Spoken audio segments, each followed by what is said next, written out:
मित्रों, कहा जाता है कि न कर अपनी किस्मत पर इतने गिले इकबाल, खुदा जब राजी होता है तो हर चीज मिल जाती है। जी हाँ, नमस्कार, राम राम, खंबा घणी, स्वागत आप सभी का एक बार फिर से लहर पाठशाला पर। मैं दिनेश आंजना आप सभी के बीच हाजिर। उम्मीद है आप सभी अच्छे होंगे, मस्त होंगे, स्वस्थ होंगे, घर परिवार में भी अच्छे होंगे और बढ़िया अच्छे प्रकार से अपनी पढ़ाई कर रहे होंगे। मित्रों, आज बात करने वाले एलडीसी भर्ती परीक्षा को लेकर काफी सारी क्वेरीज थी कि किस प्रकार से इसकी तैयारी की जाए। बहुत से लोग कह रहे हैं कि टाइपिंग टेस्ट अभी से शुरू कर दिया जाना चाहिए, एग्जाम और टाइपिंग के बीच में कितना समय मिलेगा, किस विषय के लिए कौन सी पुस्तक पढ़नी चाहिए, जो व्यक्ति सिलेक्ट होते हैं आखिरकार वो ऐसे क्या पढ़ते हैं। हम जब पेपर देने जाते हैं तो हमें लगता है कि पता नहीं क्वेश्चन कहां से आया है, जबकि उनके वो प्रश्न पढ़ा हुआ होता है। तो किन किन बुकों को, किन किन पुस्तकों को आपको अध्ययन करना चाहिए बढ़िया अच्छे प्रकार से, और क्या आपका एक टाइम टेबल होना चाहिए अभी से, ताकि आप अपने एग्जाम डेट को टारगेट करते हुए अच्छा स्कोर कर सके और इस भर्ती में सिलेक्शन है वो सुनिश्चित कर सके। तो चलिए शुरू करते हैं। आप सभी को पता है कि आपका जो एलडीसी के परीक्षा है उसके दो पेपर होने वाले हैं। एक सामान्य ज्ञान का पेपर रहेगा, एक स्पेशली आपका हिंदी और अंग्रेजी का है वो पेपर है वो रहने वाला है। ठीक है, ऐसा नहीं है कि एक पेपर पे आप कम ध्यान दो और इस पे ज्यादा दो तो सिलेक्शन हो जाए, या इस पे कम दो और इस पे ज्यादा दो तो हो जाए। नहीं, दोनों को इक्वल लेके चलना पड़ेगा, क्योंकि अगर यहाँ हिंदी और अंग्रेजी है तो इसमें भी मैथ और गणित है। तो कुल मिला के अपन बात करते हैं वन बाय वन। सबसे पहली बात की तैयारी कैसे की जानी चाहिए, टाइम टेबल आपका क्या रहना चाहिए, और सबसे पहली बात अपन लेंगे कि अदर एग्जाम का क्या करना है। अब मैं आपको मित्रों स्पष्ट रूप से कहूंगा कि जिसका टारगेट एलडीसी ही है, देखो दो प्रकार के विद्यार्थी यहाँ पे आएंगे। एक तो वो है कि अपने तो कोई टारगेट वारगेट एलडीसी ऐसा कुछ नहीं है, नौकरी लगना है, और दूसरे एग्जाम दे रहे थे, अब दूसरे एग्जाम से फ्री हो गए तो अब एलडीसी की तैयारी करेंगे। रूटीन बना हुआ है, भर्ती आए, परीक्षा दो, फिर वापस देखो अब दूसरी भर्ती कौन सी, वापस उसका एग्जाम दो, फिर वापस देखो दूसरी कौन सी, होता नहीं, एक में ही सिलेक्शन है। ठीक है, तो कुछ मेरे विद्यार्थी ऐसे है कि जो हमने दूसरे, हाँ भाई, अगर रीट की तैयारी आप कर रहे थे, किसी अच्छी भर्ती की तैयारी कर रहे थे तो बढ़िया बात है। ठीक है, तो वो है, तो एक उस प्रकार के विद्यार्थी होंगे। दूसरे विद्यार्थी होंगे जो डेडिकेटेड होगा कि हमारे दूसरे जो भी एग्जाम थे, मान लो हम रीट की तैयारी कर रहे थे या किसी दूसरी भर्ती परीक्षा की भी तैयारी कर रहे थे, हम अब सबसे फ्री हो गए, अब जब अगली रीट आएगी तब हमारे पास टाइम है कि हमें किसकी तैयारी करनी चाहिए, उससे पहले कोई नहीं, तो हम एलडीसी की ही तैयारी करेंगे। तो जो डेडिकेटेड एलडीसी की तैयारी कर रहे हैं उनको तो कहने की आवश्यकता है नहीं, आप तो बढ़िया अच्छे प्रकार से चलते रहो। बाकी जो करे नहीं, अगर कल मैं सुनता हूं कि कोई दूसरी भर्ती आ गई इससे अच्छी, तो मैं इसको छोड़ के इसमें चला जाऊंगा, तो आप इसको टारगेट ना करें, क्योंकि ये अच्छा खासा इसका एक तो सिलेबस रहता है, इसका जो दूसरा फेज है, सेकंड फेज है टाइपिंग का, उसमें भी काफी मेहनत लगती है। तो अगर आप पूरा अपना सिर्फ एलडीसी को ही टारगेट मान के तैयारी करेंगे तो बढ़िया अच्छे प्रकार से आप इसमें दे पाएंगे। आप सोच रहे हैं कि लैब असिस्टेंट का भी सिलेक्शन ले लूंगा, एलडीसी में भी ले लूंगा, इतना संभव नहीं हो पाता। ठीक है, तो पहली बात तो यह है कि अदर एग्जाम को छोड़ना पड़ेगा अगर आप एलडीसी में 100% अपना लेना चाहते हैं तो। क्योंकि हाँ, अगर कोई ऐसे एग्जाम की तैयारी कर रहे हो जिसमें जीके भी आता है, हिंदी भी आए, इंग्लिश भी आए, गणित भी आए, लेकिन अभी फिलहाल ऐसा एग्जाम कोई सामने है नहीं देखने को। कितने सब्जेक्ट डेली के आपको पढ़ने पड़ेंगे, तो आपके दो पेपर है, आप दोनों पेपरों को साथ में लेके चलो भाई। ठीक है, एक एक सब्जेक्ट भले ही आप दोनों का पकड़ लो। पूरे दिन एक सब्जेक्ट पढ़ते हैं तो बोर हो जाते हैं, उसमें ज्यादा अपनी वो उत्पादकता, प्रोडक्टिविटी बन नहीं पाती है। कम से कम दो सब्जेक्ट रखा करो, कोई वो पढ़ रहे, वो पढ़ते बोर हुए तो वापस वो पढ़ लिया, थोड़ी देर वापस वो पढ़ा तो अब दूसरा ले लिया। ठीक है, तो दो सब्जेक्ट कम से कम पेपर वाइज लेके चलो। एक तो आप हिंदी या इंग्लिश में से कोई एक भाषा लेके चलो आधे टाइम के लिए, आधे टाइम के लिए अपना कोई भी एक दूसरा सब्जेक्ट लेके चलो। राजस्थान एग्जाम की अगर आप पहले से तैयारी करें तो जीके आपका अच्छा खासा होगा। आप कहोगे सर परीक्षा का पैटर्न बदल रहा है, जीके तो और हार्ड पूछा जाएगा, तो हार्ड नहीं पूछा जाएगा, जीके यही पूछा जाएगा। पेपर का पैटर्न है, जो प्रश्न का पैटर्न है वो बदल रहा है। पहले आप याद करते थे कि इस शहर की स्थापना इस साल में हुई, इस शहर की स्थापना इस साल में हुई, इस शहर की स्थापना इस साल में हुई, ये अपने छोटे छोटे याद कर लिए, खुले खुले याद कर लिए। अब वहीं से वो प्रश्न बना देगा कि शहरों को स्थापना के अनुसार कालक्रम में व्यवस्थित करो। तो अब वो अगर आपको याद है कि कौन से शहर की स्थापना किस वर्ष हुई, तो आप अपने आप उसको आरोही और क्रम में व्यवस्थित करना तो गणित के अंदर चौथी पांचवी में सिखाया जाता है, तो कर लोगे। तो कंटेंट मत बदलना, जो आप पढ़ते आ रहे हैं उसी को पढ़ना। अभी अपन बात करेंगे कौन सी बुक लिस्ट वगैरह क्या रहने वाली है। तो देखिए, अगर आप राजस्थान का इतिहास और राजस्थान की कला संस्कृति की बात करें तो देखो, मेरे कहने से आप अपनी पुस्तक में चेंज मत करना। अगर आपके पास आपने पहले से अपना कंटेंट डिसाइड कर लिया था, आप उसी को पढ़ना। ये उनके लिए जो अभी से तैयारी शुरू करेंगे, यहाँ कहेंगे मैंने हमारे पास कोई अभी फिक्स कंटेंट नहीं है, उनके लिए है। बाकी आपके है, मैं यहाँ पे कोई दूसरी बुक बताऊं और आपके पास कोई दूसरी है, तो वो ऐसा नहीं कि वो पुस्तक बुरी है, वो भी बहुत अच्छी है, आप उसको कंटिन्यू रखिएगा साथियों। ठीक है, राजस्थान इतिहास के लिए बात करें तो देखो, जब से आरपीएससी का ये ट्रेंड बदला है कि मूल किताबें आई, री आई, सारे दौड़े हिंदी ग्रंथ अकादमी की किताबें लेके आ गए। हिंदी ग्रंथ अकादमी की मैं आपको एक पुस्तक बताऊं, जैसे ये राजस्थान हिस्ट्री और कल्चर की ये पुस्तक इतनी बड़ी आती है, ठीक है। कितने पेज है इसमें? 600 पेज की ये पुस्तक है और फॉन्ट बहुत छोटे छोटे, पूरी स्टोरी टाइप लिखा। तो ये इतनी मोटी मोटी पुस्तकें भाई पढ़ ली मैंने, मेरे पास सारी पुस्तकें होती है, ठीक है। आप कहोगे तो ये लो, ये 9वीं क्लास के अंदर राजस्थान में क्या चलती वो पुस्तक भी है, ये राजस्थान अकादमी भी है, ये वापस दीनदयाल की भी है, लगभग ये सारी पढ़ी यहाँ पे, ठीक है। तो ज्यादा कोई डिफरेंस नहीं है, ज्यादा फर्क नहीं है। जो इसमें मूल किताबों में अच्छी अच्छी चीजें हैं जो पूछने लायक है वो गाइडों वालों ने दे रखी है, ठीक है। तो उनके पीछे मत पढ़ो, इतना नहीं पढ़ पाओगे आप। तो राजस्थान इतिहास की बात करें तो देखो, आपके पास पहले से कोई गाइड है तो वो आप पढ़ो, लेकिन मेरा जहां तक मानना है कि अगर आप दीनदयाल की पुस्तक पढ़ लेते हैं, यहाँ पे पहले से बता दूं कि मैं जिन जिन पुस्तकों के बारे में बात कर रहा हूं उन पुस्तकों के बारे में किसी भी प्रकार का ये एडवर्टाइजमेंट नहीं है, जो मेरा एक्सपीरियंस है मैं उसके बारे में बात कर रहा हूं। इतिहास अगर आप दीनदयाल से पढ़ लेते तो मुझे नहीं लगता कि इससे बाहर कुछ पूछा जा सकता। कोई एक आधा प्रश्न हो जाए तो उसके लिए मरा नहीं जा सकता, बाकी सफिशियंट है, इससे ज्यादा क्या पढ़ना, कोई मूल है फूल कुछ नहीं है, ठीक है। हाँ, इसके अलावा जो 9वीं 10वीं की किताब है हिस्ट्री की वो आप जरूर फॉलो करें, क्योंकि बहुत सी चीजें उसमें ऐसी लिखी हुई है जो इन्होंने भी नहीं डाल रखी है, ठीक है। तो ये चीज ध्यान रखना।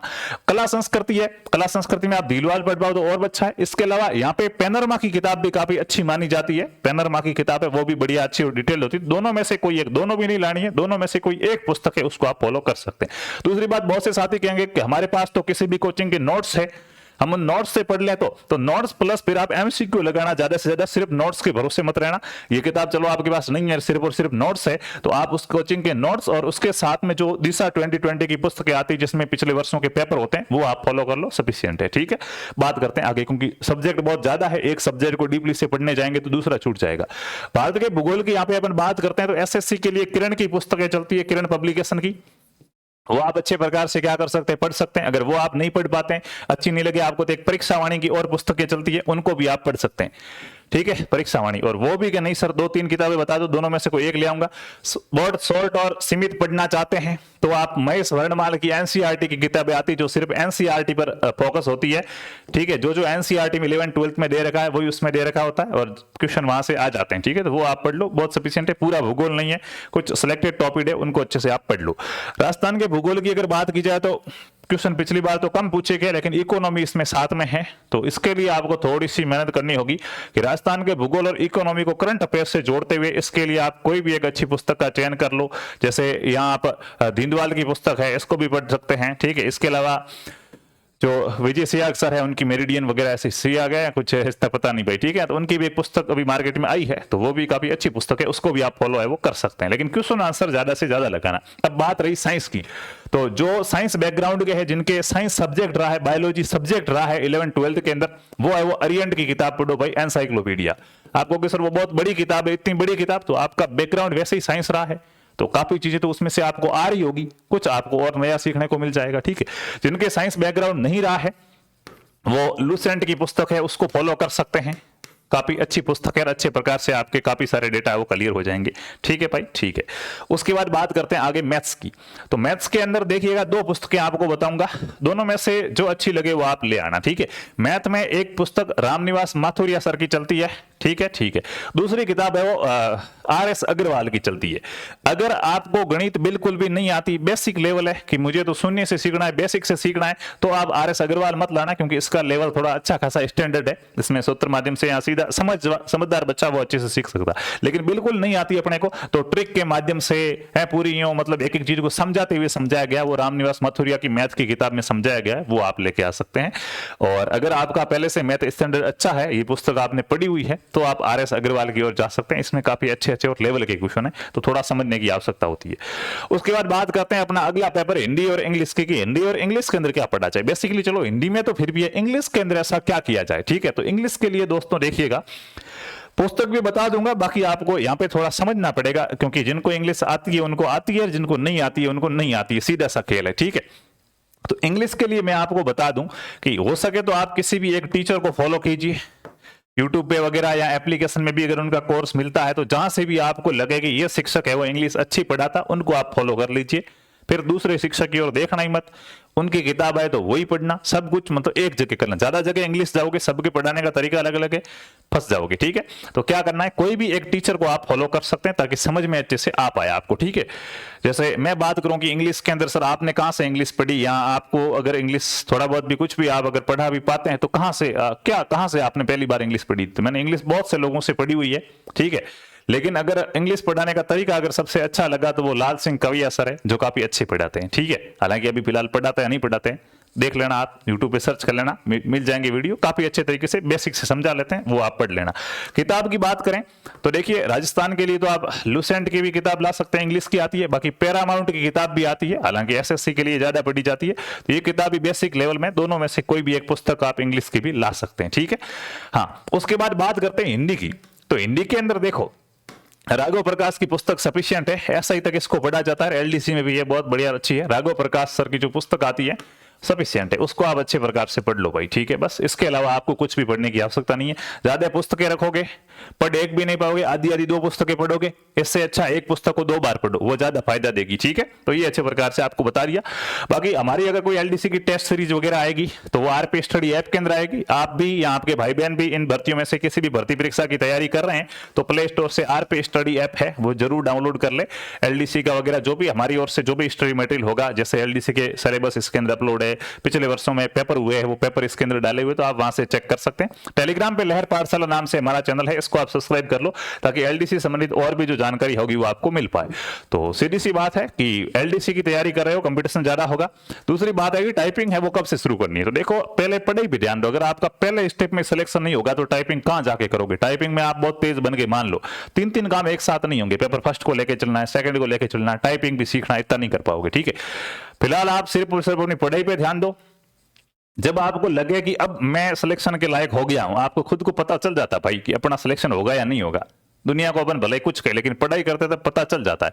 आपको लगे कि हाँ यार सिलेबस, अब मुझे इंग्लिश में इतना डर नहीं लगता, मैथ में इतना डर नहीं लगता, मैंने काफी बार मिला ली है। ठीक है, हिंदी इंग्लिश अच्छी कर ली है, अब आपको लगने लगेगा हाँ यार अब मेरा टाइपिंग की वजह से नहीं हुआ तो मैं मारा जाऊंगा, यहां तो मेरा आराम से सिलेक्शन हो जाएगा। उस समय आप थोड़ी सी टाइपिंग की प्रैक्टिस है वो शुरू कर लेना। बाकी 3 से 4 महीने कम से कम आपको एग्जाम के बाद टाइपिंग टेस्ट के लिए मिल जाएंगे। ठीक है, तो वहां भी 3 महीने में भी टाइपिंग आराम से सीखी जा सकती है। लेकिन फिर भी आपको लगे कि नहीं यार नंबर अच्छे आ जाएंगे, टाइपिंग नहीं कर पाए तो पीछे रह जाएंगे, तो पहले थोड़ा सा आपको लगने लगे ना कि हाँ अपना सिलेक्शन हो जाएगा, सिलेबस 80% 90% कवर हो चुका है, उसके बाद आप टाइपिंग करना और सिलेबस का रिवीजन करना, टेस्ट देना, तो वो और भी थोड़ा अच्छा रहेगा। तो ये आपके लिए कुछ चीजें हो गई जिसके बारे में अपन ने अच्छे से बात की। और भी एलडीसी रिलेटेड आपका कोई भी डाउट हो तो आप कमेंट करके बताइएगा, उस पर भी अपन जरूर है वो बातचीत करेंगे। धन्यवाद।